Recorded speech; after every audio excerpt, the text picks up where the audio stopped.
شروع کر رکھی ہے، یعنی سنی بہشتی زیور، اس کتاب کا پیج 97 ہے اور اس کا جو سبق نمبر کہہ سکتے ہیں، ٹائٹل جو ہے وہ 35 یعنی 35 ہے۔ اب یہ کتاب یہ ساتھ ساتھ دکھا سکیں گے؟ جی چلیں پھر ایسے ٹھیک ہے، جیسے آپ کو سیکھ کے رہے نا ویسے کر لیتے۔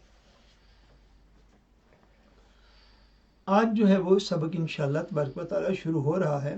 صحابہ کرام رضی اللہ تعالی عنہم۔ صحابہ کے حوالے سے ہمارے عقائد جو ہیں وہ کیا ہیں؟ وہ مسلمان جس نے ایمان کی حالت میں اسی دنیاوی زندگی میں اپنی جسمانی آنکھوں سے رسول اللہ صلی اللہ علیہ وآلہ وسلم کو دیکھا، آپ کی زیارت کی اور اپنے ایمان و اسلام پر ثابت قدم رہا اور ایمان ہی پر اس کی وفات ہوئی، اسے صحابی یا صحابہ یا اصحاب رسول کہتے ہیں۔ وہ مسلمان، یہ صحابی کی ڈیفینیشن جو ہے یہ سمجھنی چاہیے۔ جی پیج نمبر کومنٹار میں لکھا ہے، پیج نمبر جو ہے یہ 97 ہے، شاید آپ نے لیٹ شروع کیا ہوگا، تو میں پہلے بتا چکا ہوں پیج نمبر 97 ہے اور سبق نمبر 35 یعنی 35 ہے، صحابہ کرام۔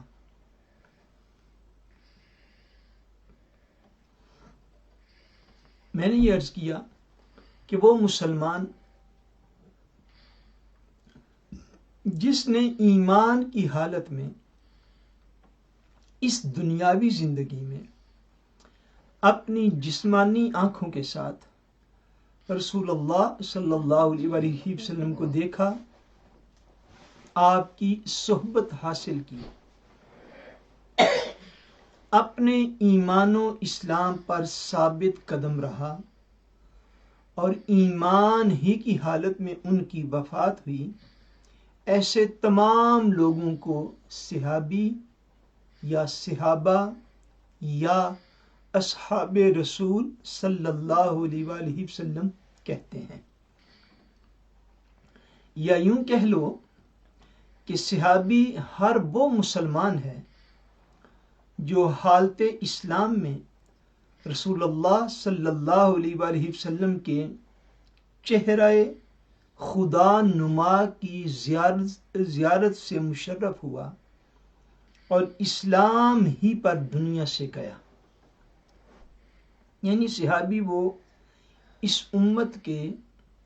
وہ عظمت والے لوگ ہیں، وہ خوش نصیب لوگ ہیں کہ جنہوں نے حضور نبی اکرم نور مجسم صلی اللہ علیہ وآلہ وسلم کی اپنی آنکھوں کے ساتھ، جسمانی آنکھوں کے ساتھ حیات ظاہری میں زیارت کی، یا حضور علیہ السلام کی صحبت میں حاضر ہوئے، چاہے کہ انہیں صرف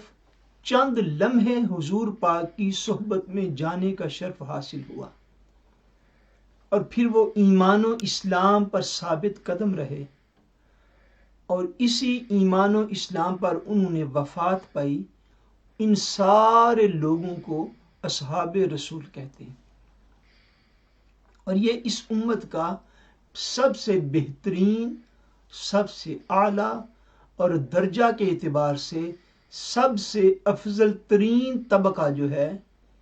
اس امت کے اندر وہ اصحاب رسول صلی اللہ علیہ وآلہ وسلم ہے۔ ایک چیز جس کی طرف اس دور میں پوائنٹ آؤٹ کرنا جو ہے وہ ضروری ہوتا جا رہا ہے. جب ہم اصحاب رسول کا ذکر کرتے ہیں تو اس میں کوئی شخص یہ نہ سمجھ لے کہ خدا نہ خواستہ اس میں اہل بیت رسول جو ہیں وہ شامل نہیں ہیں، بلکہ وہ سارے لوگ جنہوں نے بھی حضور نبی اکرم نور مجسم صلی اللہ علیہ وآلہ وسلم کی زیارت کی، حالت ایمان میں حضور کی صحبت پائی اور ایمان ہی کی حالت میں ان کا وصال ہوا، وہ سارے کے سارے لوگ جو ہیں ان کے لیے اگر آپ ایک ٹائٹل ورڈ یوز کرنا چاہیں کہ جس ٹائٹل ورڈ کے نیچے وہ سارے عظیم لوگ، عظمت والے لوگ، شانوں والے لوگ، مقامات والے لوگ، وہ سارے لوگ ایک ہی ٹائٹل کے نیچے آ جائیں تو وہ یہی ٹائٹل ہے، یعنی اصحاب رسول صلی اللہ علیہ وآلہ وسلم کا. سو اہل بیت نبوت بھی اسی میں شامل ہیں، اور جو اہل بیت نہیں، جو دیگر حضور علیہ السلام کے غلام ہیں، وہ بھی اسی میں شامل ہیں. سو اصحاب رسول جو ہے یہ ایک جمیع ایسا لفظ ہے کہ جس کے نیچے وہ سارے عظمت والے افراد آ جاتے ہیں کہ جنہوں نے حضور پاک علیہ السلام کی زیارت حیات ظاہری میں کی اور حالت ایمان میں انہوں نے وصال پایا،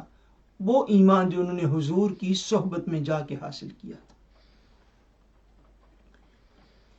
ان صحابہ کرام کی دو قسمیں ہیں، 2 ٹائپس آف صحابہ کرام،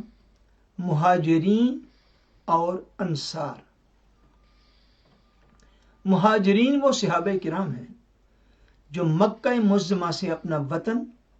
اپنا گھر بار، اپنا مال و متاع سب کچھ چھوڑ کر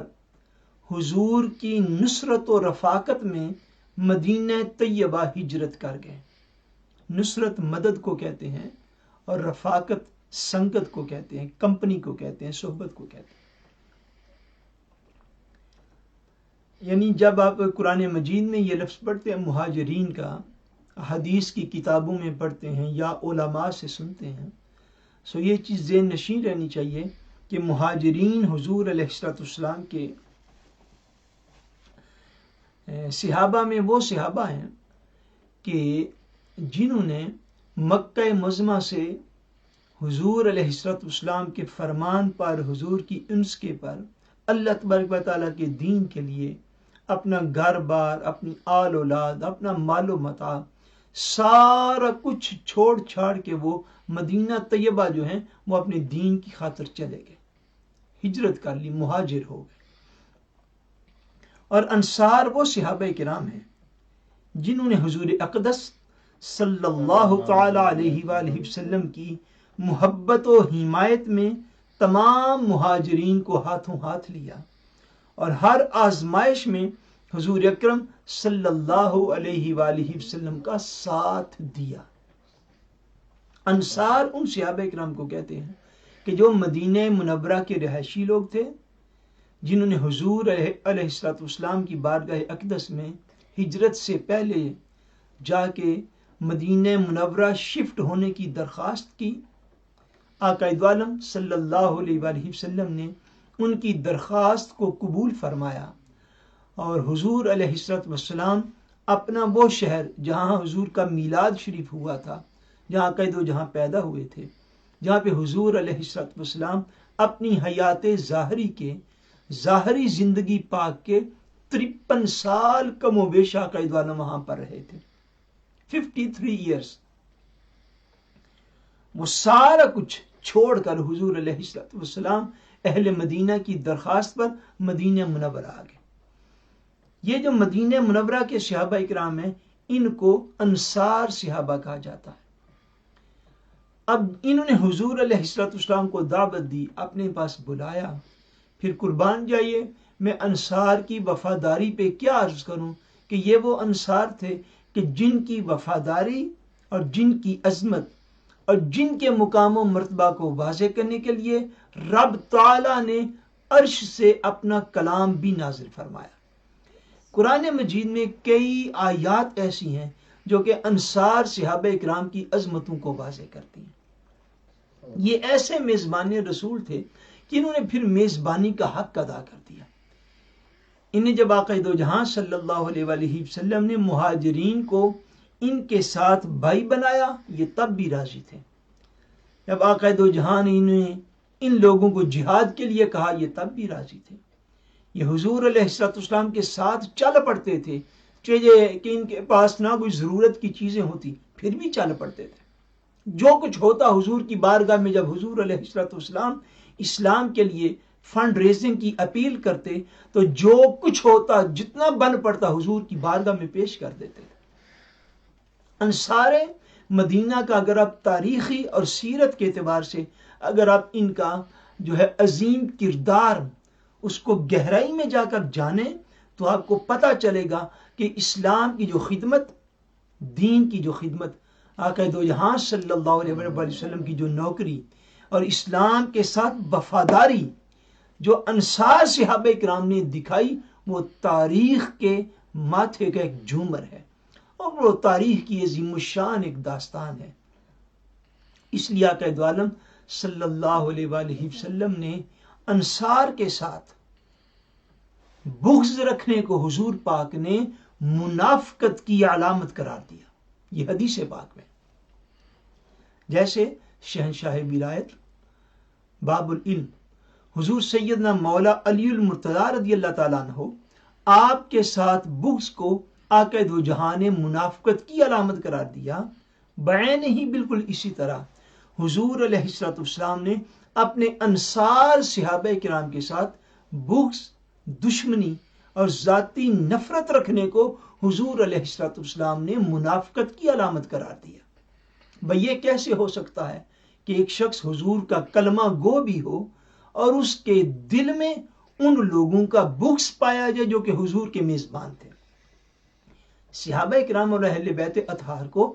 جو بھی بلند تر مقامات میسر ہیں اور ان کو ملے ہیں ان سب کا سبب صاف ظاہر ہے، صرف اور صرف آقا دو جہاں صلی اللہ علیہ وآلہ وسلم کی مبارک ذات ہے.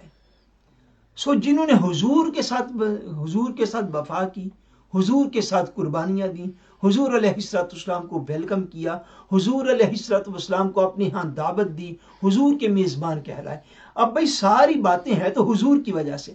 ان کے ساتھ کوئی بغض کا، عداوت کا، دشمنی کا، حسد کا کوئی رویہ اپنے دل کے اندر رکھنا، اس کو حضور پاک نے منافقت کی علامت قرار دیا کہ ایسا شخص میرے دین میں مخلص نہیں ہے کہ جو میرے انصار صحابہ کی بغض، عداوت اور دشمنی جو ہے اپنے دل کے اندر رکھتا. اس کا ایمان جو ہے وہ ایمان نہیں بلکہ وہ منافقت ہے. عقیدہ. اب صحابہ کرام کے جو ہے وہ ان کے حوالے سے ہمارے عقائد کے اہم کو اچھے طریقے سے جان لیجیے اور سمجھ لیجیے. تمام صحابہ کرام رضی اللہ تعالی عنہم اہل خیر و صلح ہیں اور عدل گزین، عدل گستر. ان کا جب بھی ذکر کیا جائے تو خیر ہی کے ساتھ ہونا فرض ہے. اس دور کے اندر اس عقیدے کو ماننا، جاننا، اس کی بڑی اہمیت ہے، بڑی امپورٹنس ہے. جو لوگ آن لائن ہیں خوش قسمت میں انہیں کہوں گا کہ وہ خوش قسمت لوگ ہیں جو اس وقت جو ہے وہ سبق کو پڑھ اور سن رہے ہیں اور اس عقیدے کو جان لیجیے. اس دور میں فتنوں کے بڑے دروازے کھل گئے ہیں اور اتنے دروازے کھل گئے ہیں کہ وہ بند ہوتے کسی اعتبار سے نظر بھی نہیں آتے. اب تو اہل سنت خود جو ہے وہ تقسیم در تقسیم ہوتے جا رہے ہیں. ہماری آنکھوں کے سامنے ایک یوں سمجھیے کہ ایک محل ہے جس کو آگ لگی ہوئی. صحابہ کرام کے حوالے سے جو عقیدہ ہے وہ اگر آپ کو اوپر والے مشکل لفظ نہیں بھی آ رہے تو ان کو چھوڑ دیجئے. اس کا لب لباب، نچوڑ، ماحصل میں آپ کی خدمت میں عرض کر رہا ہوں. صحابہ کرام کے حوالے سے ہمارا یہ عقیدہ ہے کہ صحابہ کرام کا ذکر جب بھی کیا جائے گا، جس معاملے میں بھی کیا جائے گا، وہ ذکر خیر کے ساتھ کیا جائے گا. اس عقیدے کو ذہن نشین کر لیجیے. صحابہ کرام رضوان اللہ تعالی علیہم اجمعین بشمول اہل بیت رسول صلی اللہ علیہ وآلہ وسلم جب بھی ان مقدس ہستیوں کا ذکر کیا جائے گا تو ان کا ذکر ہمیشہ خیر کے ساتھ کیا جائے گا، بھلائی کے ساتھ کیا جائے گا، اچھے طریقے سے کیا جائے گا، اور ان کا ذکر خیر کے ساتھ کرنا، بھلائی کے ساتھ کرنا، بہترین انداز میں کرنا، اچھے طریقے سے ذکر کرنا، یہ بقیہ امت پر فرض کی طرح ہے۔ یعنی جب بھی مسلمانوں کی مجلس قائم ہو، محفل ہو رہی ہو، دو بندے گھر کے اندر بیٹھے ہوئے ہوں، ان میں سے کوئی بندہ صحابہ کرام کا ذکر کرے تو اس ذکر کو خیر کے ساتھ کرے، پازیٹو وے میں جا کے کرے، اچھائی کے ساتھ کرے، خوبی کے ساتھ کرے۔ یعنی جب صحابہ کرام کا ذکر ہوگا، باوجود اس کے کہ سارے صحابہ اور اہل بیت غیر معصوم تھے، باوجود اس کے کہ ان میں کوئی شخصیت بھی معاذ اللہ نبی تو نہ تھی، اس کے باوجود آپ سیرت کی کتب کو پڑھ لیں، ہسٹری کی بکس کو پڑھ لیں، تاریخ کی کتابوں کو پڑھیں، یا کہیں کہیں دور دراز کی وہ کتابیں کہ جو درجہ چہارم کی کتب ہوتی ہیں، ان میں سے جا کے آپ کچھ روایات کو لے آئیں۔ جب بھی صحابہ کرام کے امور کو ڈسکس کیا جائے گا تو ان کے حوالے سے حسن ظن، خوش گمانی، اچھا اور نیک گمان کر کے ان کے معاملات کے اوپر بات کی جائے گی، ذکر ان کا ہمیشہ خیر کے ساتھ کیا جائے گا۔ یہ عقیدہ میں یہ چیز شامل ہے۔ اگر کسی بندے کو صحابہ کرام کے باہمی معاملات، آپس میں ان کے جو چند ایک معاملات ہوئے کہ جو تاریخ کی کتابوں میں ان کی ایسی ایسی ڈیٹیل موجود ہے کہ بندہ پڑھے تو پاؤں سے شاید زمین بھی نکل جائے، ان ساری چیزوں کے باوجود عقیدہ ذہن نشین کر لیجئے، اگر کسی بندے کو کچھ چیزوں کا علم جو ہے وہ زندگی کے اس حصے میں جا کے ہوتا ہے کہ جو اس نے چیزیں پہلے نہیں سنی پڑھی ہوتی، تو اس کا یہ قطعاً مطلب نہیں ہوتا کہ ان چیزوں کو اور بھی کسی بندے نے کبھی نہیں پڑھا یا سنا۔ یہ ایک تاریخ اسلام ہے، یہ 1300 سال سے لوگ اس کو پڑھتے پڑھاتے چلے آ رہے ہیں۔ اس کے باوجود صحابہ کرام کا ذکر پاک ہمیشہ خیر کے ساتھ کیا جائے گا، بھلائی کے ساتھ کیا جائے گا، اچھائی کے ساتھ کیا جائے گا، ادب کے ساتھ کیا جائے گا، احترام کے ساتھ کیا جائے گا۔ اور جو شخص حضور کے صحابہ و اہل بیت کا ذکر پاک ادب احترام کے دائرے میں رہ کے نہ کرے، ایسے شخص کی صحبت سے دور رہنا چاہیے، وہ ایمان کے لیے خطرے کا باعث ہے۔ تمام صحابہ کرام اعلی و ادنا، اور ان میں ادنا کوئی بھی نہیں، وہ سارے اعلیٰ ہیں، یعنی ان کے اپنے درجات اور مراتب کے اعتبار سے، یعنی سب سے اعلیٰ، سب سے افضل انبیاء کے بعد اللہ تبارک و تعالیٰ نے جن کو مقام و مرتبہ دیا، یہ جن کا مہینہ مبارک جا رہا ہے، یعنی جمادی الثانی، جس کی 22 تاریخ کو یوم وصال ہے، امیر المومنین امام المتقین، افضل البشر بعد الانبیاء بالتحقیق، انبیاء کے بعد سب سے بڑھ کے فضیلت اللہ تبارک و تعالیٰ نے جس شخصیت کو عطا فرمائی وہ امیر المومنین حضرت سیدنا ابو بکر صدیق رضی اللہ تعالیٰ عنہ ہیں۔ ان سے لے کر، یعنی مقام صحابہ میں چونکہ درجات سب کے تو ایک جیسے نہیں ہوتے، مگر نفس صحابیت میں سارے ایک برابر ہیں، سو وہ سارے اعلیٰ ہیں، وہ جس درجے پر بھی ہیں وہ اعلیٰ درجہ ہے، مگر ان کے اپنے اعتبار سے اعلیٰ و ادنا، سارے کے سارے صحابہ جنتی ہیں، یہ عقیدہ ہے۔ سب سے اللہ تبارک و تعالیٰ نے بھلائی کا وعدہ کیا، وہ سب جہنم سے دور رکھے گئے ہیں، اور وہ جہنم کی بھنک تک نہ سنیں گے۔ بھنک کہتے ہیں مدھم آواز کو، جو سلو ساؤنڈ، ان کو اللہ تبارک و تعالیٰ نے یہ مقام و مرتبہ عطا فرمایا ہے کہ ایک تو ہے معاذ اللہ دوزخ میں کسی دوزخی کا گر جانا، اللہ کے عذاب کا شکار ہونا، ایک یہ ہے کہ دوزخ کو دور سے، جس طرح اصحاب اعراف آپ نے پڑھا نا، اصحاب اعراف دوزخ کو بھی دیکھیں گے، جنت کی بھی زیارت کریں گے۔ صحابہ وہ ہیں کہ جن کو مدھم اور باریک اور ہلکی سی آواز بھی دوزخ کی ان کو نہ سنائی دے گی، اس امت میں وہ ایسا مقام و مرتبہ رکھتے۔ ہمارے لوگ پتہ نہیں کن تاریخوں میں پڑے ہوئے ہیں، یہ عقیدہ ہے، یہ تاریخ نہیں ہے، یہ ہمارا عقیدہ ہے یہ اہل سنت و جماعت کا عقیدہ ہے، اور اس کے اوپر اللہ تبارک و تعالیٰ کا قرآن موجود ہے، چونکہ یہ وہ کتاب نہیں ہے جس میں بندہ بار بار آیات پڑھے یا احادیث پڑھے۔ جیسے اللہ تبارک و تعالیٰ نے ارشاد فرمایا کل وعد اللہ الحسنى، اللہ تبارک و تعالیٰ نے حضور کے سارے صحابہ کے ساتھ جنت کا وعدہ فرما لیا ہے، اللہ تبارک و تعالیٰ نے ان سب کے ساتھ بھلائی کا وعدہ کر لیا ہے، بلا شبہ ان کی تلواریں ایک دوسرے کے خلاف نکلی، پھر بھی اللہ تبارک و تعالیٰ نے ان سے بھلائی کا وعدہ کیا، جنت کا وعدہ فرمایا۔ تو وہ علام الغیوب، وہ علیم بذات الصدور، سینوں کے رازوں کو جاننے والا، ان کے باہمی اختلافات سے کئی سال پہلے اپنا قرآن اتار چکا تھا، اور وہ ذات جو قیامت تک آنے والے ایک ایک واقعہ کو نہیں، ایک ایک لمحہ کو جاننے والی ہے، اس کے باوجود اس نے اپنے نبی کے صحابہ سے وعدہ فرمایا۔ سو جن سے اللہ نے وعدہ فرما لیا، یہ ممکن ہے میری اور آپ کی سمجھ میں ان کا کوئی فعل یا عمل نہ آ سکے، یہ ممکنات میں سے، چونکہ ہماری عقل کی کچھ گرینسیں ہیں، یہ اس سے زیادہ سوچ نہیں سکتی، لیکن جب ان کے ساتھ اللہ نے جنتوں کا وعدہ فرما لیا، پھر جس معاملے کی بھی خبر نہ ہو سکے، سمجھ نہ آ سکے، اس کے اوپر خاموش رہنا لازم ہو گیا، کیونکہ وعدہ قرآن مجید میں کیا گیا۔ تاریخ تو کمزور ہو سکتی ہے، اس میں پلس مائنس بھی ہو سکتا ہے، اس میں روایات کو ریجیکٹ بھی کیا جا سکتا ہے، ایکسیپٹ بھی کیا جاتا ہے، تاریخ کے اپنے اصول ہیں، مگر قرآن جو ہے وہ اللہ تبارک و تعالیٰ کا کلام ہے، اللہ کی وحی ہے۔ سو جن کے ساتھ اللہ نے جنت کا وعدہ کر لیا، آپ اور ہم کون ہوتے ہیں کہ ان کے اعمال کو جو ہے وہ ہم آپس میں تولتے پھریں۔ قیامت کی وہ بڑی گھبراہٹ انہیں غمگین نہیں کرے گی، فرشتے ان کا استقبال کریں گے،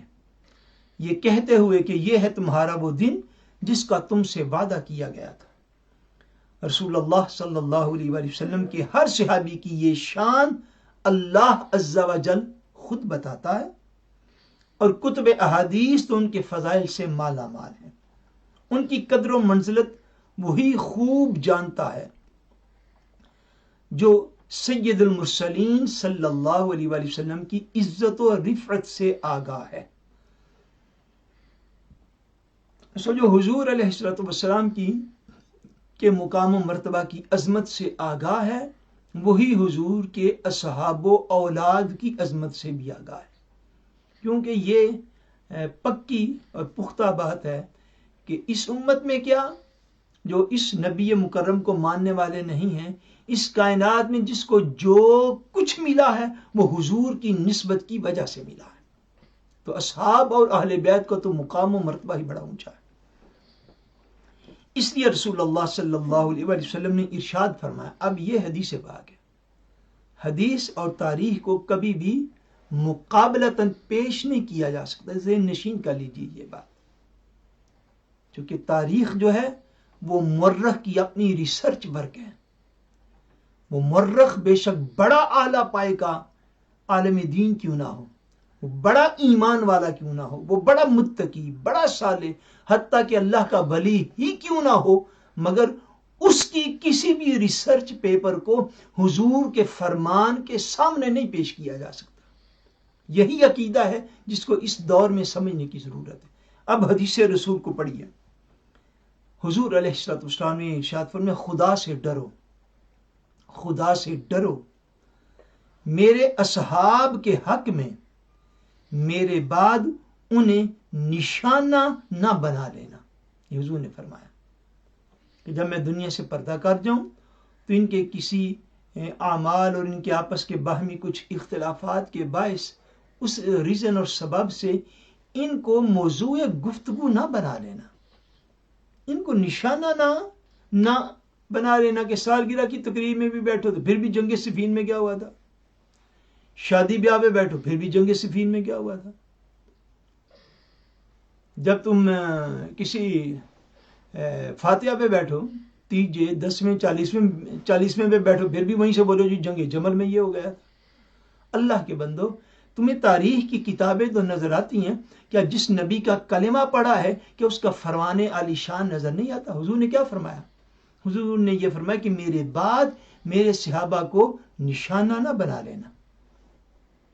کہ تمہاری گفتگو میں وہ خدا نہ خواستہ ان کو تم نشانہ ہی بنا لو، اور ان کے وہ معاملات جن میں خاموش رہنے کا حکم ہے ان کو تو اچھالو،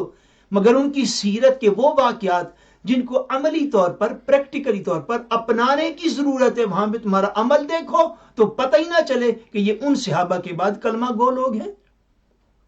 عمل کا اتنا فرق ہو کہ وہ شب زندہ دار ہوں، وہ تہجد گزار ہوں، وہ عبادت گزار ہوں، وہ اللہ تبارک و تعالیٰ کی بارگاہ میں اپنا سارا کچھ لٹا دینے والے ہوں، وہ اللہ کی خاطر ہر وقت تلوار کو ہاتھ میں رکھنے والے ہوں، وہ ہمیشہ مسلح کو آباد کرنے والے ہوں، وہ ہمیشہ دین کی خاطر اپنی جان، مال، تن، من، دن، اولاد ہر چیز قربان کرنے والے ہوں۔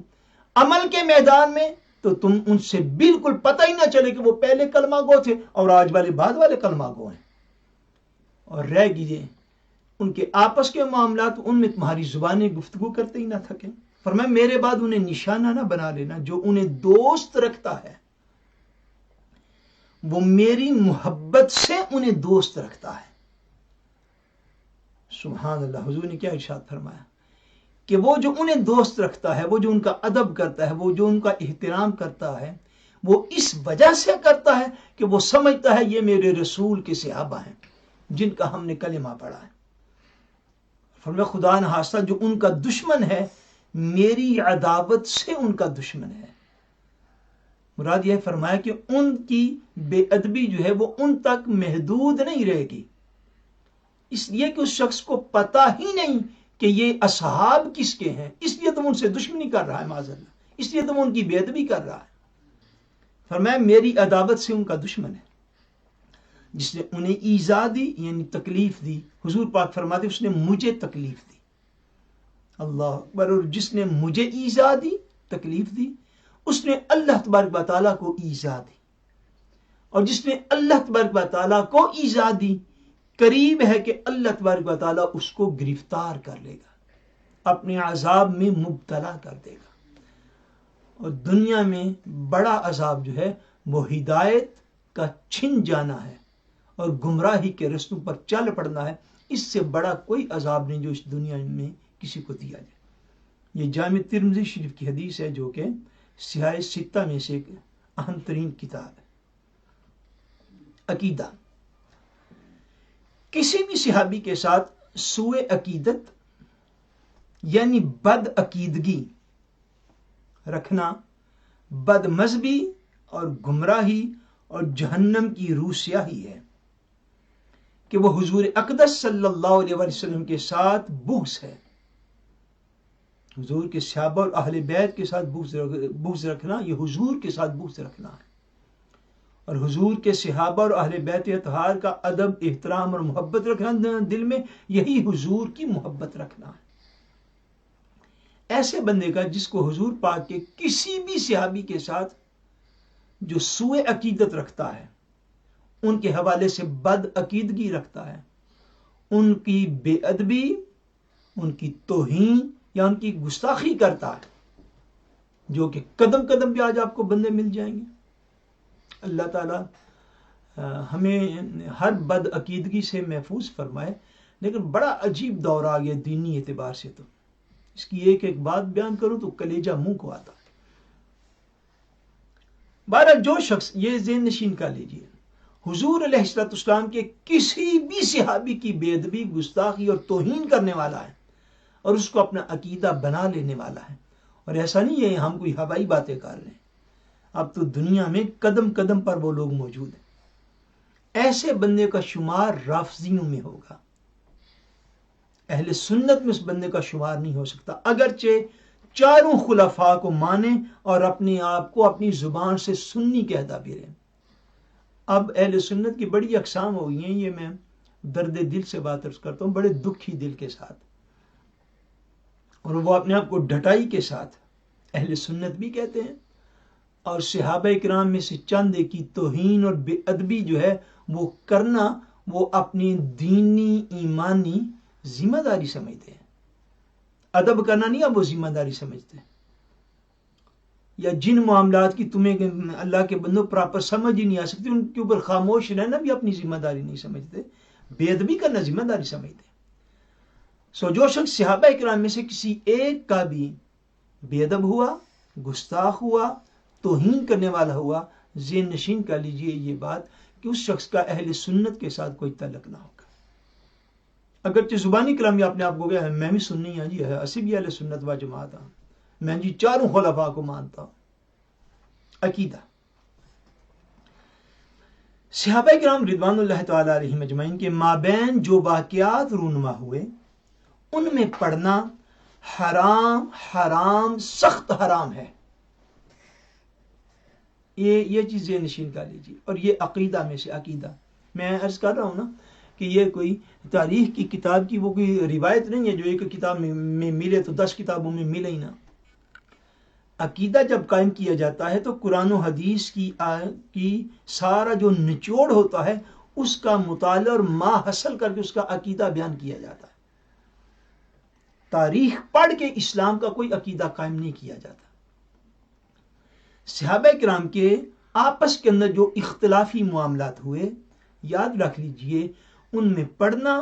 ان میں ڈسکس کرنا، ان میں بحث و مباحثہ کرنا، یہ دیگر مسلمانوں کے لیے قیامت تک کے لیے ہمارے عقیدے کے مطابق یہ حرام ہے، حرام ہے اور سخت حرام ہے۔ اس لیے کہ جب آپ تاریخ کو پڑھیں گے تو آپ یقیناً ان روایات کو قرآن و حدیث کا درجہ تو نہیں دے سکتے، لیکن اپنی کم علمی کی وجہ سے آپ اس کو ایز اٹ از سمجھ لیں گے اور ان روایات کو پرکھ نہیں سکیں گے۔ اللہ کے قرآن کی آیات پر آپ پرکھ نہیں سکیں گے، ان روایات کو حضور علیہ السلام کے فرمان پر۔ اس سے ہوگا کیا کہ ان معاملات میں پڑھنے سے جو ان کے اختلافی معاملات ہوئے ان میں پڑھنے سے بندہ خود کسی نہ کسی حرام کا مرتکب ہو جائے گا۔ اس لیے بعد والی امت کو اس بے ادبی سے، توہین سے بچانے کے لیے کہ ہر شخص کا اتنا کرائٹیریا نہیں ہے کہ وہ ان معاملات میں پڑھ سکے، اور نہ ہی حضور علیہ السلام کے صحابہ کے مابین جو اختلافات ہوئے ان میں اللہ تبارک و تعالیٰ نے ہمیں یعنی بعد میں آنے والے مسلمانوں کو ان کا کوئی منصف نہیں بنا دیا ہوا۔ جو لوگ ان میں پڑھ چکے ہیں شاید وہ کل کو میری بات سنیں تو ان تک یہ بات پہنچے۔ اب یہ کیوں نہیں ایکسیپٹ کرتے کہ صحابہ کرام میں جو معاملات اختلافی ہوئے اللہ نے، قرآن نے، حضور کے فرمان نے کوئی آپ اس میں منصف قائم کیا ہے کہ آپ انصاف کریں، اور وہ بھی ان معاملات کا جو آج سے 1300 سال پہلے، 1400 سال پہلے ہوئے، اور تاریخ کی چند کتب سے آپ کو وہ علم پہنچا۔ اس میں کوئی اسپرچل نالج بھی آپ کے پاس موجود نہ تھا، کوئی روحانی علم بھی پیچھے موجود نہ تھا کہ اصل پوزیشن کیا تھی۔ جو کچھ آپ نے کتابوں سے پڑھا آپ نے اس کو ترجیح دے دی معاذ اللہ قرآن اور حدیث پر، وہاں سے صحابہ کی، اہل بیت اطہار کی شانوں کو نہ پڑھا کہ حضور کی زبان حق ترجمان سے ان کے لیے کیا الفاظ نکلے۔ اللہ نے کسی بھی شخص کو یہ مکلف نہیں کہ اس چیز کا پابند نہیں کیا ہوا کہ وہ صحابہ کرام کے آپس کے معاملات میں جج بن کے بیٹھ جائے، میں دساں گا جی کی ہوا ایسی۔ اللہ نے کسی کو اس بات کا پابند نہیں کیا کہ وہ ثالث بن کے بیٹھے، میں فیصلہ کروں گا جی جنگ صفین میں کیا کیا ہوا تھا اور کیوں ہوا تھا، شام میں کیا ہوا تھا اور ایجپٹ میں کیا ہوا تھا اور کوفہ میں کیا ہوا تھا۔ کسی شخص کو منصف اور جج خدا تعالیٰ نے نہیں بنایا۔ تو اللہ کے بدلو جن کی شانوں میں قرآن مجید کی آیات موجود ہوں ان کے فیصلے تاریخ کی کتابیں پڑھ کے نہ کرو۔ کوئی بات یہ شاید کسی بندے کے دل میں جو ہے وہ آ جائے، تاریخ کی کتابیں پڑھ کے قرآن کی آیات کا فیصلہ کرو۔ بھئی آپ کا ریک کے پھیلے کیا ہے دین کو سیکھنے کا؟ کیا آپ دین کو سیکھتے ہیں تاریخ پڑھ کے؟ تو چلیے شروع ہو جاتے ہیں ناروے کی ہسٹری سے، پھر پاکستان کی ہسٹری سے اور الٹیمیٹلی سعودی عرب کی ہسٹری سے، تو دین کو سیکھ لیتے ہیں۔ اگر یہ ترتیب غلط ہے اور درست ترتیب یہ ہے کہ ہم قرآن مجید سے شروع کریں گے، پھر حضور نبی اکرم صلی اللہ علیہ وسلم کے فرمان تک آئیں گے، اس کے بعد اقوال صحابہ دیکھیں گے، اس کے بعد اعمال صحابہ دیکھیں گے، تو تاریخ کہاں پہ ہے جسے آپ استدلال کریں گے؟ سو تاریخ کو پڑھیے، مگر اس روشنی میں جو پہلے روشنی تو آپ کے پاس ہو نا. دیکھیے اب یہ ساری روشنی میں ارد گرد لائٹیں لگی ہوئی ہیں, ٹیب میرے سامنے کھلا ہوا, میں اس کو بند کر دوں, لائٹیں آف کر دوں, تو میں یہ 4 سطریں جو ہے یہ میں پڑھنے کے قابل نہیں ہوں. آپ کی لائٹ آف ہو جائے تو آپ اس لائٹ کو آف کر کے سننے کے قابل نہیں ہیں. کیوں؟ علم کے لیے پہلے کسی لائٹ کی ضرورت ہے, پہلے کسی روشنی کی ضرورت ہے. اسی طرح تاریخ میں وہ معاملات جو صحابہ اکرام رضوان اللہ تعالی علیہم اجمعین کے آپس کے معاملات میں, ان کو پڑھنے کے لیے جس روشنی کی ضرورت ہے اس روشنی کا نام اللہ کا قرآن ہے یا مصطفیٰ کریم کا فرمان ہے. اس روشنی, آپ ہاتھ میں وہ ٹارچ تو لے لیجئے جو ہدایت کی ٹارچ ہے جس کو کتاب اللہ کہتے ہیں. آپ وہ روشنی تو لے لیجئے جو ہدایت کی روشنی ہے جس کو فرمان رسول اللہ صلی اللہ علیہ وسلم کہتے ہیں. وہ ہاتھ میں رکھ لیجئے اور تاریخ کو پڑھ لیجئے. اگر آپ کے پاس اتنا ہی گوتھ ہے تو ضرور پڑھیے.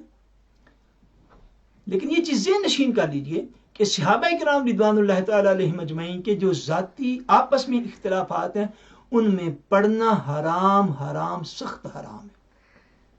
ان کے فضائل کو دیکھیے, ان کے نیک اعمال کو دیکھیے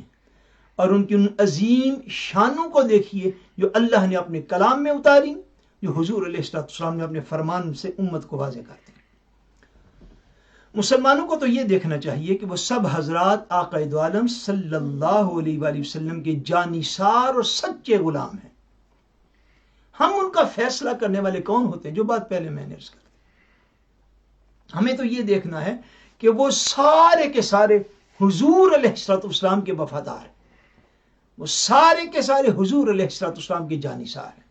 اور انہوں نے حضور پر اپنی جان, مال, اولادیں, عزت, آبرو ہر چیز قربان کی ہے. اور سب سے بڑھ کر یہ کہ یہ سارے کام تو بعد والے مسلمان بھی کر سکتے ہیں, مال بھی قربان کر سکتے ہیں, اولادیں بھی قربان کر سکتے ہیں, اپنی جانیں بھی دے سکتے ہیں اللہ کی راہ میں, مگر جو کام نہیں کر سکتے وہ کیا ہے کہ وہ اپنی آنکھوں سے حضور کی زیارت تو نہیں کر سکتے. یہ شرف اللہ نے اپنے نبی کے صحابہ کو عطا فرمایا. اس شرف میں ان کا کوئی ثانی نہیں ہو سکتا. کوئی قرآن مجید کی آیت نہ بھی ہو تو یہ بات تو عام سے عام کامن سینس سے بھی بندہ سمجھ سکتا ہے. یہ جو ان کو شرف ملا کہ انہوں نے حالت ایمان میں حضور کی زیارت کی, حضور کی صحبت اختیار کی, حضور کے پاس جا کے بیٹھے اور حضور علیہ السلام پر جو ایمان لائے اسی حالت ایمان میں وہ دنیا سے پردہ کر گئے. تو اب وہ جو ان کو فضیلت حاصل ہے, بعد میں آنے والی امت جو ہے اس کو ان کے اوپر زبان طعن, اعتراض کی زبان, تنقید کی زبان, یہ لینگویج ان کے لیے استعمال کرنے کی اجازت نہیں. یہ امر حرام ہے. واضح میں یہ بات آپ کی خدمت میں عرض کر رہا ہوں. صحابہ کرام پر تنقید کرنا, صحابہ کرام کے معاملات میں طعن کرنا اور صحابہ کرام کی بے ادبی کرنا, توہین کرنا, یہ ساری چیزیں جو ہیں یہ حرام. عقیدہ, صحابہ کرام رضی اللہ تعالیٰ عنہم انبیاء نہ تھے, یہ بات بھی پہلے میں کر چکا ہوں. معصوم نہ تھے, فرشتے نہ تھے کہ ان سے کوئی خطا سرزد نہ ہو. میں نے عرض کیا کہ صحابہ کرام کا لفظ جو ہے یہ اہل بیت اطہار کے لیے بھی ہے, صحابہ کے چونکہ اس میں سارے آ جاتے ہیں. ان میں سے کوئی مبارک بابرکت ذات جو ہے صحابہ کرام میں اور اہل بیت اطہار میں, ان میں کوئی بھی معصوم نہ تھا, ان میں کوئی بھی نبی نہ تھا, ان میں کوئی بھی فرشتہ نہ تھا جس سے اپنے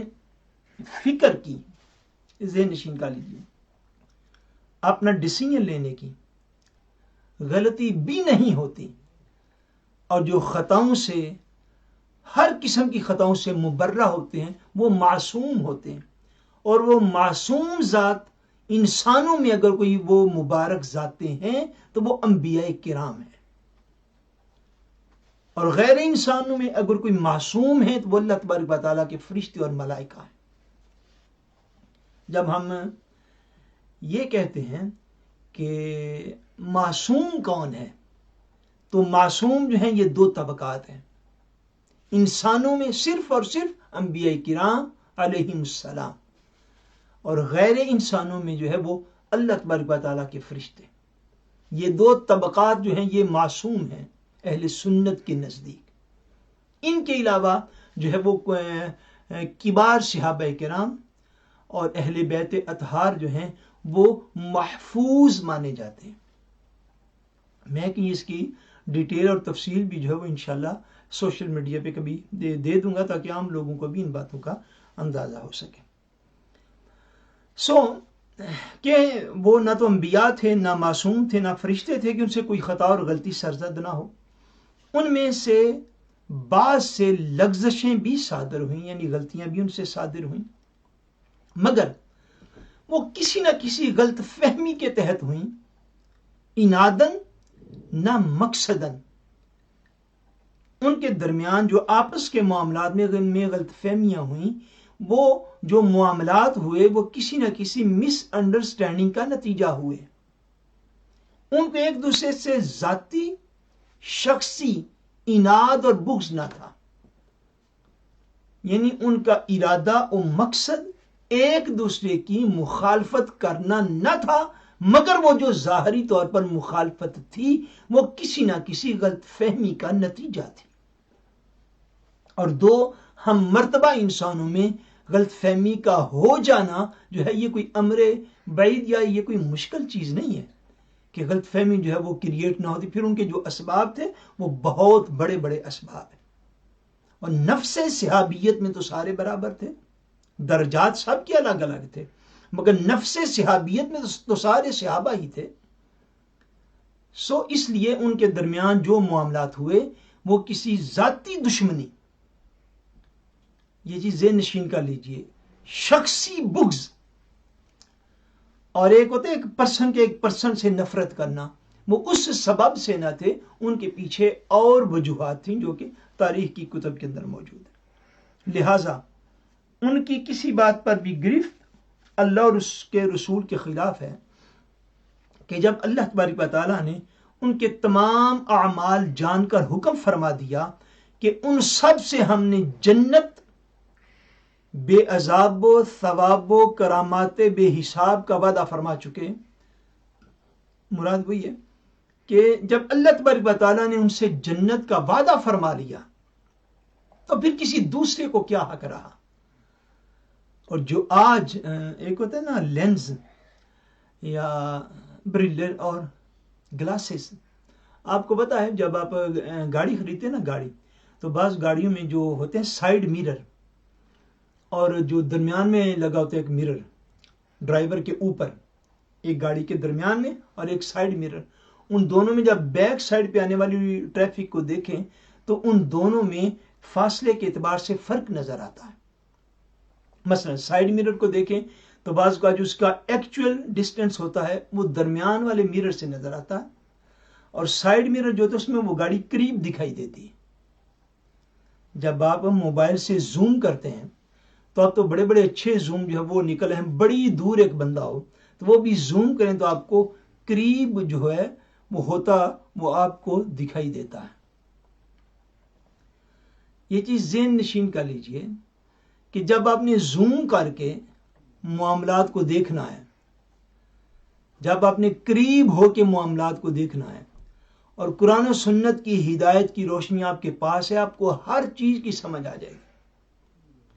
مگر یہ چیز تو ذہن نشین فرمائیے کہ اللہ تبارک و تعالیٰ نے ان کے ساتھ جنت کا وعدہ فرمایا،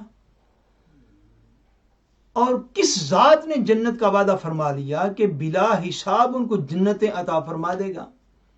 اور ان میں سے کسی کو دوزخ کی دھیمی اور ہلکی ساری آواز بھی نہ روز محشر آئے گی. اور وہ روئے زمین کے جس جس جگہ پر وہ مدفون ہوئے، صحابہ کرام دفن ہوئے، وہ قیامت والے دن اس علاقے کے لوگوں کے قائد اور رہنما بن کر قیامت والے دن اللہ کی بارگاہ میں پیش کیے جائیں گے. یہ سارے معاملات جو ہیں اللہ تبارک و تعالیٰ نے وعدے فرمائے ہیں اور حضور علیہ السلام نے یہ وعدے کیے ہیں. اس سب کے باوجود، جاننے کے باوجود کہ یہ لوگ اپنی زندگی میں کیا اعمال کریں گے، کون ظاہری طور پہ کس کا مخالف ہو جائے گا، کون کیا دعویٰ کرے گا، اس کے دعوے کی حقیقت کیا ہوگی؟ حقیقت کا مجھے اور آپ کو کیا خبر، مگر اس ذات کو تو خبر ہے نا جس نے ان سب سے جنت کا وعدہ فرمایا ہوا ہے۔ جب اللہ تبارک و تعالیٰ وحدہ لا شریک نے ان سے جنت کا وعدہ کیا تو اب ہمیں کیا حق رہا ان کے معاملات کے اوپر گفتگو کرنے کا کہ وہ جنت کا وعدہ تو برحق ہے۔ اب بھی جو کوئی ان میں سے کسی کے حق میں واہی تباہی بکے یعنی ان کی بے ادبی کرے تو اپنا سر کھائے اور جہنم کو جائے۔ حضرت سیدنا امیر معاویہ رضی اللہ تعالیٰ عنہ مجتہد تھے۔ ان کا حضرت سیدنا امیر المومنین علی المرتضی کرم اللہ تعالی وجہہ الکریم سے خلاف یعنی اختلاف خطائے اجتہادی کی قسم سے تھا کہ اس میں مجتہد سے کوئی مواخذہ نہیں، یعنی اس سے کوئی پوچھا نہیں جاتا۔ اجتہادی خطا یہ ہوتی ہے کہ کوئی بڑا عالم دین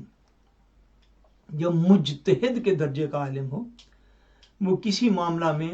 اپنی ساری صلاحیتیں صرف کر کے ایک علمی موقف اختیار کر لے مگر اس کا موقف جو ہے وہ درست نہ ہو۔ وہ کہتے ہیں کہ اس نے اجتہاد تو کیا، اس نے دین کا حکم معلوم کرنے کی کوشش تو کی مگر اس کوشش میں اس سے خطا ہو گئی۔ ایسا جو اجتہاد مبنی بر خطا ہوتا ہے اس میں بھی اس سے جو ہے وہ پوچھ گچھ جو ہے وہ نہیں کی جاتی، اور فیصلہ وہ خود جو رسول اللہ صلی اللہ علیہ وسلم نے فرمایا کہ مولا علی کی ڈگری اور امیر معاویہ کی مغفرت، یہ چیز جو ہے یہ یقیناً کسی روایت میں موجود ہوگی مگر میں اس کی وضاحت اس وقت تک کرنے کی پوزیشن میں نہیں ہوں کہ اس میں صاحب کتاب جنہوں نے یہ کتاب لکھی ان کا مفہوم کیا ہے۔ اگر کسی وقت میرے علم میں اللہ نے فضل فرمائے اس بات کا مزید کوئی فورکلارنگ ہوئی تو میں آپ کو انشاءاللہ تعالی عرض کر دوں گا، لیکن اس کا مفہوم میں عرض کر چکے اگر آپ غور کریں گے تو یہ جو آگے جملہ لکھا ہوا ہے اس کے پیچھے یہ موجود ہے کہ جو خود رسول اللہ صلی اللہ علیہ وسلم نے فرمایا کہ مولا علی کی ڈگری یعنی ان کا حق پر ہونا اور امیر معاویہ کی مغفرت رضی اللہ تعالیٰ عنہ یعنی ان کا اس امر میں ان کو معافی کا مل جانا۔ عقیدہ تو ایسے ہی ہے، لیکن اب اس کے پیچھے جو حضور علیہ الصلوۃ والسلام کی طرف اس کی نسبت کی گئی ہے کہ یہ حدیث پاک ہے، اس معاملے میں سر دست میرے ذہن میں کوئی ایسی بات نہیں ہے، تو انشاءاللہ جب ملے گی تو میں ضرور آپ سے شیئر کرنے کی کوشش کروں گا، لیکن موقف یہی ہے، یہ بات سمجھ لیجیے۔ جن بندوں کو دلچسپی ہو یا جو سنتے رہتے ہوں یا آج کل سوشل میڈیا پہ ہر بات بڑھا چڑھا کے پیش کی جاتی ہے، اس لیے میں اب تھوڑی تفصیل بیان کرنے لگ گیا ہوں چونکہ سبجیکٹ جو شروع ہے، موقف یہی ہے کہ حضرت معاویہ رضی اللہ تعالیٰ عنہ اور حضرت سیدنا مولا علی المرتضی رضی اللہ تعالیٰ عنہ ان کے مابین جو اختلاف ہوا اس میں شہنشاہ ولایت امیر المومنین امام المتقین داماد رسول حضرت سیدنا مولا علی المرتضی رضی اللہ تعالیٰ عنہ آپ حق پر تھے، آپ کا موقف درست تھا، آپ کا اجتہاد کامل تھا، آپ حق پر تھے، اور حضرت معاویہ رضی اللہ تعالیٰ عنہ کا جو موقف تھا اس میں ان کو خطا واقع ہوئی اور ان سے لغزش ہوئی۔ موقف مبنی بر حق جو ہے وہ حضرت مولا علی پاک رضی اللہ تعالی عنہ کا تھا۔ ایک چیز ذہن نشین آپ نے کرنی ہے کہ صحابہ کرام کے معاملات میں جب ایک کو حق پر کہتے ہیں تو دوسرے کو باطل پہ نہیں کہتے۔ پلیز ریممبر دیٹ حسک کہ عقیدہ جو عقیدہ کیا ہوتا ہے، یہ بات کہی جا رہی ہے کہ حضرت مولا علی پاک رضی اللہ تعالیٰ عنہ حق پر تھے، ان کا موقف درست تھا،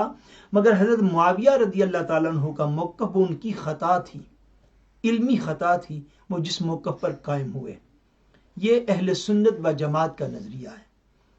اور جب حضرت مولا علی پاک رضی اللہ تعالیٰ عنہ کو ساری امت 1300 سال سے 1350 سال سے 1400 سال سے جب بھی غالباً ہجری 36 میں وہ واقعات ہوئے یا سم تھنگ یا اس کے بعد بھی ان کا کچھ تسلسل جاری رہا، حضرت مولا حسن پاک رضی اللہ تعالیٰ عنہ کی خلافت تک وہ جو بھی واقعات ہوئے ان میں جو موقف یہ ہے کہ حضرت معاویہ رضی اللہ تعالیٰ عنہ کا موقف جو تھا وہ خطائے اجتہادی پر مبنی تھا. تو اس کے بعد تاریخ کی کتابیں نکال کے اپنے آپ کو درد سر لگاتے رہنے اس کا فائدہ بھی کیا ہے جب ساری امت یہ مان رہی ہے. اور یہ چیز ذہن نشین کر لیجئے، جس چیز سے ان معاملات میں پڑھنے سے منع کیا جاتا ہے اس کی ایک حکمت یہ ہے تاکہ پڑھنے والا بندہ وہ خود کسی نہ کسی شخصیت کی بے ادبی کا شکار نہ ہو جائے اور اپنا دین و ایمان گوا نہ بیٹھے. چونکہ وہ معاملات تو 1300 سال پہلے ہو گئے، 1400 سال پہلے. ان کے جو مقام و مراتب ان کو اللہ کے ہاں ان کے ہیں، ان میں بعد والوں کی ڈسکشن سے کوئی کمی نہیں ہونی. یہ خاص پوائنٹ ہے جو میں آپ کی خدمت میں عرض کر رہا ہوں. حضرت معاویہ رضی اللہ تعالیٰ عنہ کو جو بارگاہ الوہیت میں مقام حاصل ہے، حضرت مولا علی المرتضیٰ رضی اللہ تعالیٰ عنہ کو جو بارگاہ الوہیت میں مقام و مرتبہ بلند ترین حاصل ہے، ان کے مقام و مراتب میں، ان کے درجات میں، ان کے فضائل میں قطعاً کوئی کمی نہیں ہونی. بے شک سارے مخالفین صحابہ وہ کیا کہہ رہے ہیں، پیٹ کے مر جائیں، بے شک ساری عمر ماتم کرتے رہیں اور ان کی اولادیں بھی ماتم گزیر رہیں ان باتوں پر، جو مرضی وہ کرتے رہیں. ان کو جو مقام و مراتب اللہ کے ہاں ہیں ان میں تو کوئی کمی واقع نہیں ہو سکتی.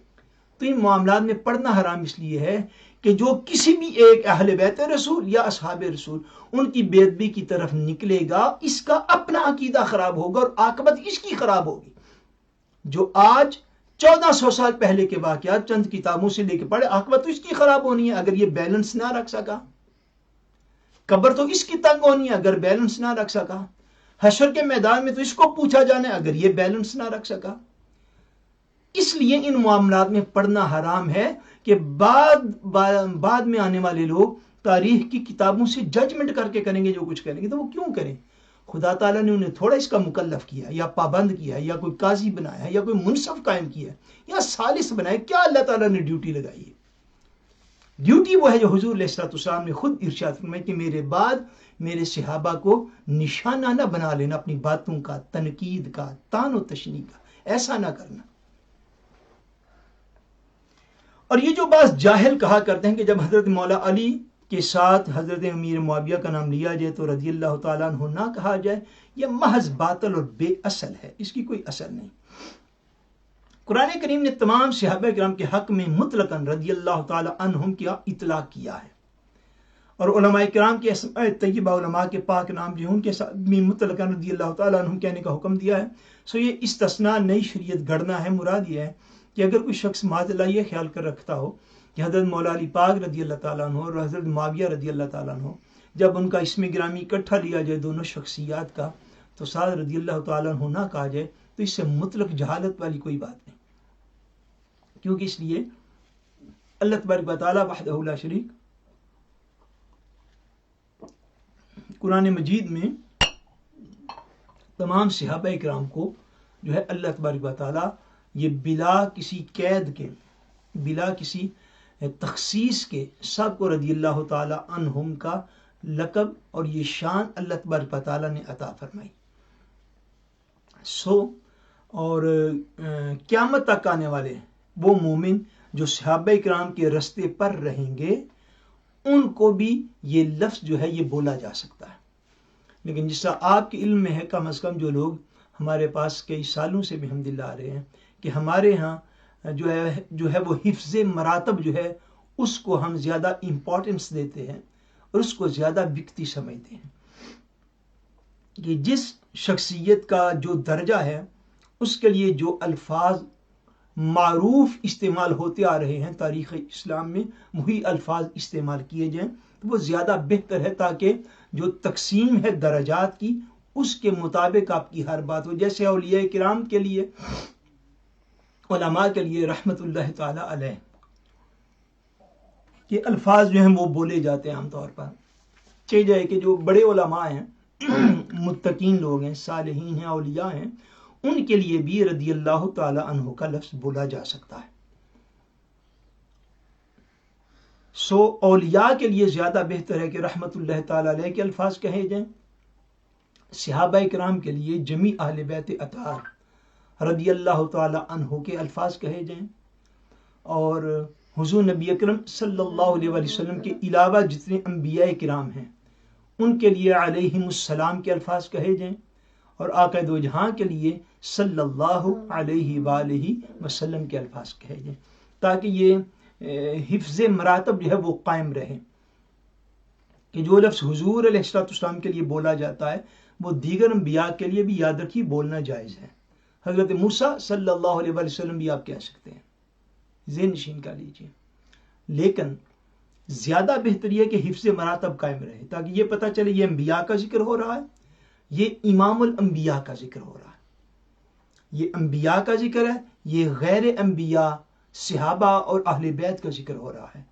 اور یہ ذکر جو ہے یہ غیر صحابہ اور اہل بیت کا، یہ اولیاء اکرام کا ذکر ہو رہا ہے۔ یہ حفظ مراتب جو ہے اس کو میں زیادہ بہتر سمجھتا ہوں، اور شاید 1 سال پہلے ہم نے ایک خطاب بھی کیا تھا جو یوٹیوب پر بھی موجود ہے، کہ اہل بیت اطہار کو علیہم السلام کہنا زیادہ بہتر ہے یا رضی اللہ تعالی عنہ کہنا زیادہ بہتر ہے۔ اس پر ہمارا پورا کچھ 40-45 منٹ کا ایک خطاب بھی ہے جمعہ کا، جو لوگ تفصیل سے سننا چاہیں وہاں سے بھی دلائل کو سن سکتے ہیں۔ بہرحال ہمارا یہ خیال ہے کہ صحابہ کرام رضوان اللہ تعالی علیہم اجمعین اور اہل بیت اطہار ان سب کے لیے رضی اللہ تعالی عنہ کہنا زیادہ ان کے لیے عزت و شان کا باعث ہے۔ یہ ایک ضروری چیز ہے، میں سمجھتا ہوں۔ بہرحال عقیدہ، کوئی ولی کتنے ہی بڑے مرتبے کا کیوں نہ ہو، کسی ادنا صحابی کے رتبے کو بھی نہیں پہنچتا، پھر آگے یہ لکھا گیا سبحان اللہ، اور ان میں کوئی بھی ادنا نہیں ہے بیسیکلی طور پہ، مگر یہ عقیدہ ہے، چونکہ صحابہ کرام میں درجات موجود ہیں، سو جو سب سے نچلے درجے کا صحابی جنہیں درجات فضیلت کے اعتبار سے کہا جائے گا، نفس صحابیت میں سارے برابر ہیں کہ وہ سارے حضور کے صحابہ ہیں، کوئی بھی اللہ تبارک و تعالیٰ کا ولی جو بعد صحابہ اولیاء ہوئے ان میں سے کوئی ایک ولی بھی جو ہے وہ اپنی تمام تر عبادات، اطاعات، اللہ تبارک و تعالیٰ کی فرما برداری، عبادتیں، ریاضتیں، مال و دولت کا خرچ کرنا، تہجد گزاریاں، درود پاک کا پڑھنا، ساری زندگی بھی کسی کی نیکیوں میں گزر جائے اور بالفرض ایک گناہ بھی کوئی شخص حضور کی امت میں نہ کرے اور وہ غیر صحابی ہو، وہ اپنی تمام تر کمالات کے باوجود صحابہ کا درجہ جو ہے وہ نہیں پا سکتا۔ اس کے اوپر امت متفق ہے۔ اور سید التابعین جنہیں کہا جاتا ہے، سید التابعین یعنی صحابہ کے بعد سب سے بڑا درجہ اس امت میں تابعین کا ہے، اور سید التابعین جنہیں کہا جاتا ہے وہ حضرت اویس کرنی رحمت اللہ تعالی علیہ ہیں، اور حضرت اویس کرنی رحمت اللہ تعالی علیہ جیسا ولی کائنات میں کسی کو میسر نہیں ہوگا جس کی کسی نے زیارت کی ہو، اور حضرت اویس کرنی رحمت اللہ تعالی علیہ بھی وہ ہیں جن کی خدمت میں، جن کے پاس حضور علیہ السلام نے اپنے فرمانے علی شان سے حکمن حضرت سیدنا مولا علی پاک رضی اللہ تعالیٰ عنہ اور حضرت سیدنا عمر فاروق رضی اللہ تعالیٰ عنہ کو حضور نے حکمن روانہ فرمایا کہ تم میرے اویس کے پاس جاؤ، اس درجے کا اللہ کا ولی، اور جا کے ان کے پاس تشریف لے جاؤ اور جا کے انہیں میرے فیوزات لٹا کے آؤ۔ اس درجے کا اللہ کا ولی ہے کہ جن کے پاس حضور نے اپنے خلفائے راشدین کو بھیجا اور فرمایا کہ اویس کے پاس جانا اور اویس کو کہنا میری امت کی بخشش کے لیے مالک سے دعا کرے۔ اب دیکھیے کس درجے کی شان ولایت ہے، اس لیے انہیں سید التابعین صرف ان کا لقب ہے کہ تابعین کا جو سردار ہے وہ کون ہے، وہ اویس کرنی ہے۔ اور عقیدہ یہ ہے، ذہن نشین کا لیجیے، عقیدہ یہ ہے کہ حضرت سیدنا اویس کرنی رحمت اللہ تعالی علیہ اپنی تمام تر شانوں اور عظمتوں کے باوجود اس ایک صحابی کا مقام بھی نہیں پا سکتے کہ وہ صحابی جس کو زندگی میں محض ایک مرتبہ حضور علیہ الصلوۃ والسلام کی زیارت کا شرف حاصل ہوا ہے، اس ایک صحابی کا درجہ بھی نہیں پا سکتے۔ اور یہ باقاعدہ نام لکھے ہیں اولیاء کرام نے کہ اس ایگزامپل میں حضرت سیدنا وحشی رضی اللہ تعالیٰ عنہ کا نام بھی لکھا ہے، چونکہ بعض روایات ایسی ہیں کہ حضرت وحشی رضی اللہ تعالیٰ عنہ کو حضور علیہ الصلوۃ والسلام کی زیارت کا ایک ہی مرتبہ شرف حاصل ہوا ہے جب انہوں نے کلمہ پڑھا، اور کچھ اور بھی صحابہ کے جن کا نام معلوم نہیں مگر ان کے واقعات ہیں کہ وہ کسی میدان جنگ میں ہی انہوں نے حضور کی زیارت کی، حضور کا کلمہ پڑھا، اور اسی جنگ میں وہ لوگ گھر سے آئے تو کفار کی طرف سے آئے تھے حضور کے خلاف لڑنے کے لیے، میدان جنگ میں کلمہ پڑھا، مومن ہوئے، اور اسی جنگ میں جب حضور علیہ الصلوۃ والسلام کی طرف سے لڑے تو ان کی شہادت بھی ہوگی۔ ایسے صحابہ جو ہیں جن کو چند لمحے صرف حضور کی زیارت کا شرف ملا، چند لمحے حضور کی صحبت میں بیٹھنے کا شرف ملا، سید التابعین حضرت سیدنا اویس کرنی رحمت اللہ تعالی علیہ بھی اپنے درجے میں اس ایک صحابی کے درجے اور رتبے کو بھی نہیں پہنچتے۔ یہ عقیدہ ہے کہ ولی جس بلند مرتبے پر بھی چلا جائے وہ صحابی کے رتبے کا نہیں ہو سکتا۔ تو بعد میں آنے والے اسکالرز، بعد میں آنے والے مفسر، بعد میں آنے والے محدث، بعد میں آنے والے علماء، یہ تو حضور کی امت کا بہترین طبقہ ہے جو عام لوگ ہیں، ہم گناہ گار، سیاکار، خطا کار، کم علم۔ اب وہ اٹھ کے بولیں اور وہ تاریخ کی چند کتابیں پڑھ کے کہیں گے نہیں جی صحابہ کو تو یوں کرنا چاہیے تھا، تو کتنی محرومی والی بات ہے۔ خاموشی زیادہ بہتر ہے تاکہ اپنے ایمان بچے رہیں ان معاملات پر جن کی سمجھ نہیں آ رہے۔ عقیدہ یہ ہے کہ کوئی بھی ولی چاہے کتنے ہی بڑے مرتبے کا کیوں نہ ہو، وہ غوث کتب ابدال ہو جائے، اس ایک صحابی جیسا رتبہ نہیں رکھتا کہ جس کو حضور کا شرف صحابیت جس کو حاصل ہو گیا، چاہے زندگی میں ایک مرتبہ حضور کی بارگاہ اقدس میں حاضر۔ نیکسٹ عقیدہ ہے نبی کریم رؤوف الرحیم صلی اللہ تعالی علیہ وآلہ وسلم کے بعد خلیفہ برحق حضرت سیدنا ابو بکر صدیق رضی اللہ تعالیٰ عنہ، پھر حضرت سیدنا عمر فاروق اعظم رضی اللہ تعالیٰ عنہ، پھر حضرت سیدنا عثمان غنی رضی اللہ تعالیٰ عنہ، پھر حضرت سیدنا مولا علی المرتضی رضی اللہ تعالیٰ عنہ ہیں۔ پھر 6 مہینے کے لیے حضرت امام حسن مجتبی رضی اللہ تعالیٰ عنہ خلیفہ برحق ہوئے۔ ان حضرات کو خلفائے راشدین اور ان کی خلافت کو خلافت راشدہ کہتے ہیں کہ انہوں نے حضور اکرم صلی اللہ علیہ وسلم کی سچی نیابت اور جانشینی کا پورا حق ادا کر دیا۔ نیابت بھی جانشینی کو کہتے ہیں، یعنی جو بعد میں آئے،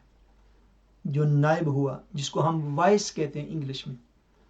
ایک وائس آواز بھی ہوتی ہے لیکن وہ جو نائب ہوتا ہے۔ عقیدہ خلفائے اربعہ راشدین کے بعد عشرہ مبشرہ کے بقیہ افراد، عشرہ جو آپ پڑھتے ہیں درس نظامی میں بھی آپ نے کل پڑھا، عشرہ کسے کہتے ہیں؟ 10 کو، مبشرہ جن کو بشارت دی گئی، خوشخبری دی گئی، گڈ نیوز دی گئی، یعنی وہ 10 افراد جن کو حضور علیہ الصلوۃ والسلام نے اپنی حیات طیبہ ظاہری میں نام لے کر جنت کی بشارت عطا فرمائی۔ یہ زیادہ مشہور ہیں۔ جب عشرہ مبشرہ کہا جائے تو ان 10 اصحاب رسول کا نام آتا ہے، مگر اور بھی صحابہ ہیں جن کو حضور علیہ الصلوۃ والسلام نے جنت کی بشارتیں عطا فرمائی۔ یعنی خلفائے راشدین حضرت سیدنا ابو بکر صدیق، حضرت سیدنا عمر فاروق، حضرت سیدنا عثمان غنی، حضرت سیدنا مولا علی المرتضی، اور اس کے بعد حضرت طلحہ، حضرت زبیر، حضرت عبد الرحمن بن عوف، حضرت سعد بن ابی وقاص، حضرت سعید بن زید، اور حضرت ابو عبیدہ بن الجراح رضوان اللہ تعالی علیہم اجمعین۔ یہ وہ 10 صحابہ کرام ہیں جن کو عشرہ مبشرہ کہا جاتا ہے۔ میں امید کرتا ہوں آپ لوگ خود بھی یہ نام یاد کریں گے اور اپنے بچوں کو بھی یہ نام یاد کروائیں گے۔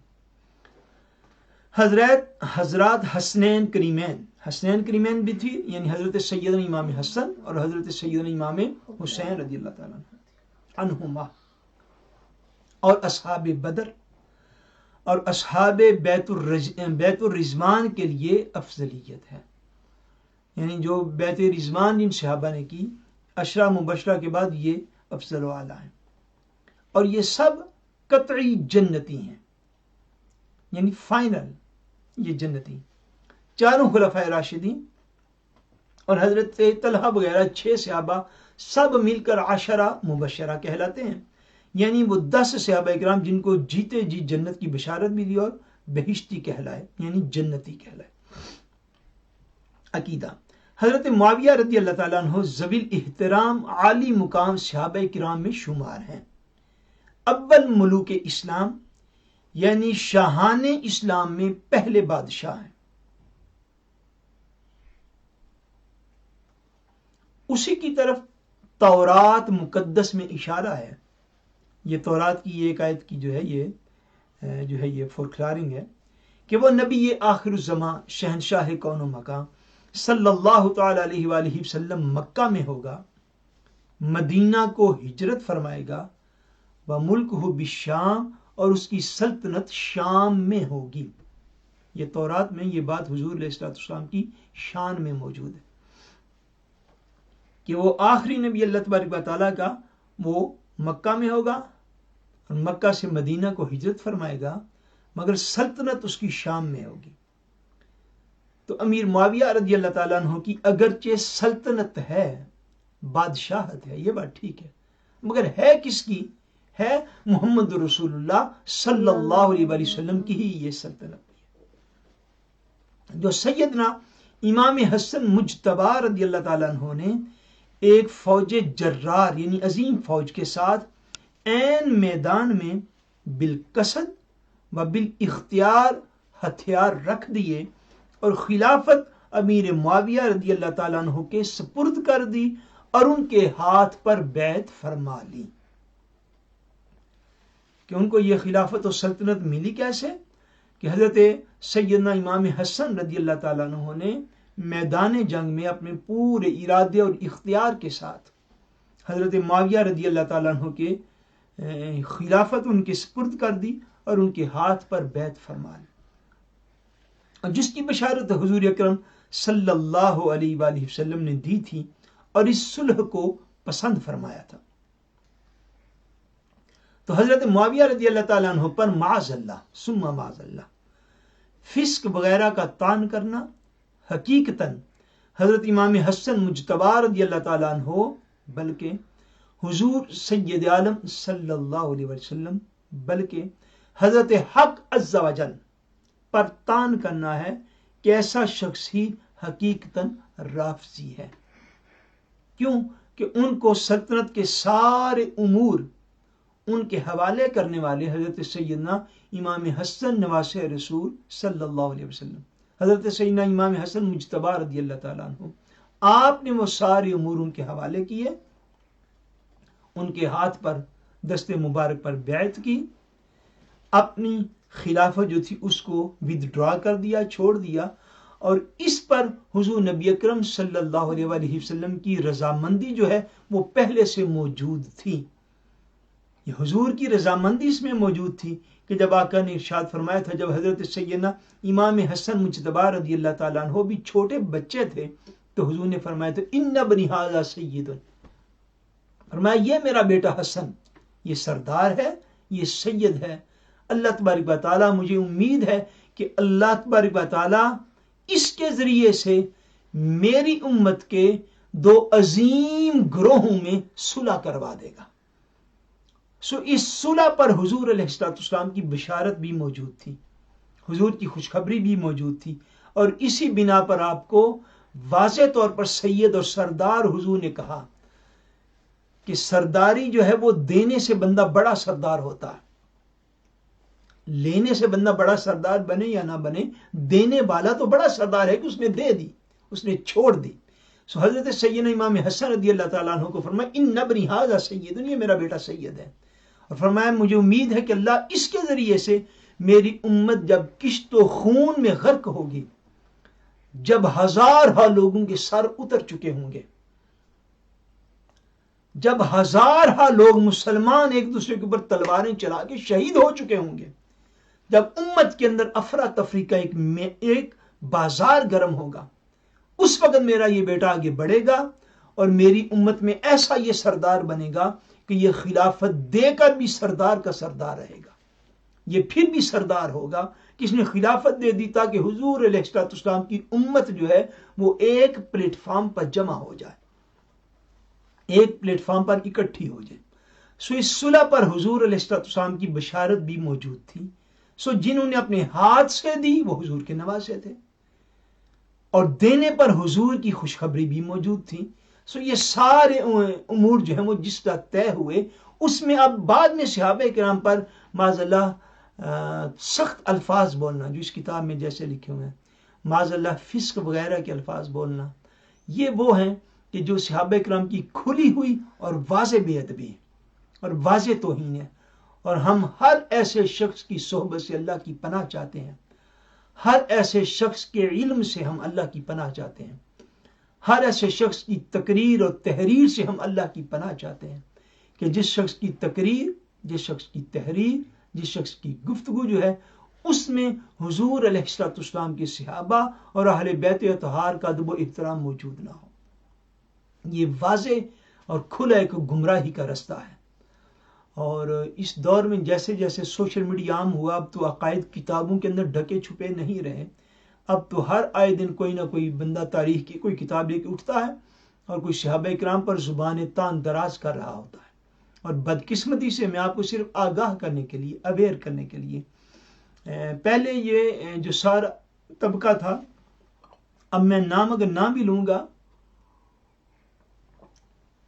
تو پھر بھی کوئی فائدہ نہیں۔ میں سمجھتا ہوں کہ پہلے ہم نے کبھی ساری عمر نام لیا نہیں، اور نہ ہم نام لینے کو پسند نہیں کرتے، لیکن پہلے یہ عقائد جو تھے یہ موجود تھے کتابوں میں، سو علماء تک تھے، سو اہل علم کو نام لینے کی کوئی حاجت اور ضرورت بھی نہیں۔ لیکن اب جب باتیں چوکوں میں، بازاروں میں اور مجالس میں عام ہونے لگ جائیں اور لائیو سینگر پہ گستاخیاں ہونے لگ جائیں، تو پہلے ایک ہی طبقہ تھا جس کو ہم رافضی کہتے ہیں یا شیعہ کہتے ہیں، جو صحابہ کرام کے حوالے سے بڑی گستاخانہ باتیں ان کی کتابوں میں موجود تھی، پھر ان کے ذاکروں نے بھی کی، اور اب تو کھلے عام ہوتی۔ وہ ایک سائیڈ ہے، اس کو میں اس وقت ڈسکس کرتا بھی نہیں اور نہ کرنا چاہتا ہوں، نہ کبھی کیا ہے۔ جس چیز سے آپ کو اویئر کرنا چاہتا ہوں وہ یہ ہے کہ اب ہمارے اہل سنت میں اس لحاظ سے بڑی تقسیم ہو چکی ہے، اور میں سمجھتا ہوں کہ کچھ سادات جو ہیں وہ کچھ تعصب سے کام لے رہے ہیں، اور یہ تقسیم بڑی پریشان کن ہے۔ جو لوگ ہمارے بچپن میں اس سواد اعظم اہل سنت کے رکھوالے سمجھے جاتے تھے، انہوں نے اب جب ہم عمر کے حصے میں پہنچے تو ہم نے انہیں دیکھا ہے کہ وہ لوگ جو ہیں وہ خود اس رستے کو چھوڑ چکے ہوئے ہیں، اور صحابہ کرام کی مبارک سیرتوں سے اپنی زندگی کو درست کرنے کی بجائے وہ ان کے انہی معاملات، یہ کتابیں ان کے اوپر پہلے سب کا اتفاق تھا، جو ہم نے تو اتفاق کے لیے شروع کی کہ یہ اہل سنت کی معتبر کتابوں میں شامل ہے، جس میں عقائد جو ہیں وہ بڑے آسان انداز میں لکھے گئے ہیں، پھر ان کے پیچھے بڑے بڑے دلائل موجود ہیں صاحبزار قرآن و سنت کے۔ پہلے سارا کچھ ان چیزوں کے مطابق لوگ فالو کرتے تھے، لیکن اب وہ 1.5 یونٹ کی مسجد بنا کے جس کو چند ہزار فالوورز مل گئے تو انہوں نے سمجھا کہ وہ صحابہ کرام کی اختلافات کو ضرور ہی اچھالیں گے۔ سو میں دعا گو بھی ہوں اور آپ کو اویئر بھی کرنا چاہتا ہوں کہ اب سارے اہل سنت بھی بدقسمتی کے ساتھ ان معاملات میں ایک موقف نہیں رکھتے۔ سو جاگتے رہیے اور اپنے ایمانوں کی حفاظت کیجیے، اور اپنی اولادوں کے ایمانوں کی حفاظت کے لیے سٹرگل اور کوشش کیجیے۔ یہ غفلت کا وقت نہیں ہے، یہ سونے کا وقت نہیں ہے، اور یہ دین سے دور رہنے کا وقت نہیں ہے۔ اللہ تبارک و تعالی ہمیں حضور پاک علیہ السلام کی عظمتوں کا صدقہ اللہ کریم ہمیں